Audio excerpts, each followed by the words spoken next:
नाज़रीन में पासे मांखे ॿुधाईंदा हलूं त नारा तालके में हलंदड़ टिन एहसास कफ़ालत सेंटरनि ते अॼु बि औरतुनि जी रश लॻल रही ऐं कोरोना SOPs खे नज़रअंदाज कयो वियो। इन हवाले सां रिपोर्ट करे रहियो आहे पीराणो साहिल भमरो। मुल्क में कोरोना जी ॿी लहर वारो ख़तरो त अञा कोन टरियो आहे।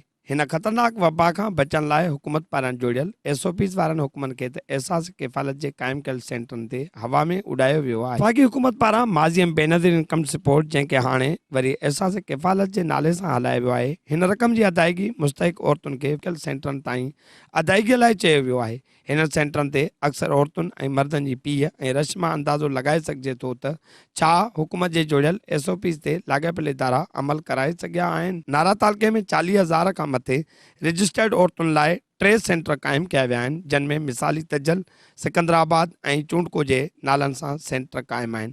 पर इंतहाई अफ़सोस सां हिननि औरतुनि जी आयल रक़म मां सरेआम कटौती वारो अमल बंदि न थी। पर एहसास किफ़ालत जा लाॻापियल कामोरा डिवाइस होल्डरनि सां साज़बाज़ हुजण करे हवाजाइनि जे दाहुन कूकुनि जी का बि दाद रसी नथा कनि ऐं उहे जेके औरतूं इन फंड वठण लाइ सेंटरनि ते पहुचनि थियूं, उहे ॾींहंनि जा ॾींहं जुतियूं घसाईंदियूं रहनि थियूं ऐं हर हिक खे पैसनि ॾियण लाइ इलाज कंदियूं रहनि थियूं।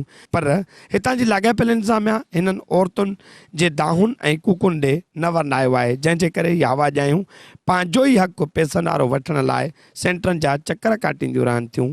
सेंटरनि जे ॿाहिरां मौजूदु हवाजाइनि आवाज़ न्यूज़ सां ॻाल्हाईंदे चयो आहे, खणी कटनि असांखे ॾियनि, असां अध रंग जा मरीज़ आहियूं, असां दवड़ा ई वठंदा आहियूं, असां थधि में घुमण वारा न आहियूं।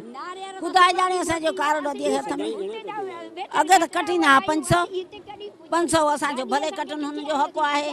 3 ॾींहं थिया आहिनि, माना अॼु निकिता आहिनि 11,500 ॾिना अथनि। अॼु निकिता आहिनि 11,500 ॾिना आहिनि। 3 ॾींहं माना कुझु तकलीफ़ हुई। पर घणा पैसा कटिया आहिनि, कंहिं कटिया आहिनि? हितां हिन ई मशीन तो वरिता, नालो असांखे न ईंदो आहे, माना 11,500 ॾिनऊं। फी माण्हू खे 11,500 ॾींदा था वञनि, फी माण्हू खे 11,500 ॾींदा था वञनि। मती हले पई, जेको अचे थो मर्द वॾो माण्हू चए थो त हिनखे पैसा ॾियो, त उहो चए थो मुंहिंजो नालो ॿुधायो अंदरि उनखे पैसा मिलंदा।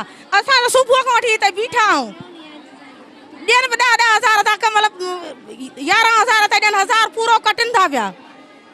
तव्हां घणा ॾींहं थिया आहिनि? 3 ॾींहं था, 3 ॾींहं चवनि था फिंगर कमु नथा कनि, अॼु अञा ॿिया दर कोन अला करे मिलनि बादशाह पी दस्तगीर करे फिंगर कमु कनि था, जेको नथो ॾे उनजा फिंगर कमु कोन था कनि। वफ़ाक़ी हुकूमत पारां एहसास किफ़ालत जी मुद में औरतुनि ॾांहुं मोकिलियल पैसनि मां थींदड़ गैर क़ानूनी कटौतीअ जो अख़्तियारनि खे नोटिस वठणु घुरिजे, जीअं ही हिन वज़ीफ़े जूं हक़दार औरतूं पंहिंजो हक़ सही नमूने हासिल करे सघनि। पीराणो साहिल भमरो, आवाज़ TV न्यूज़, नारो।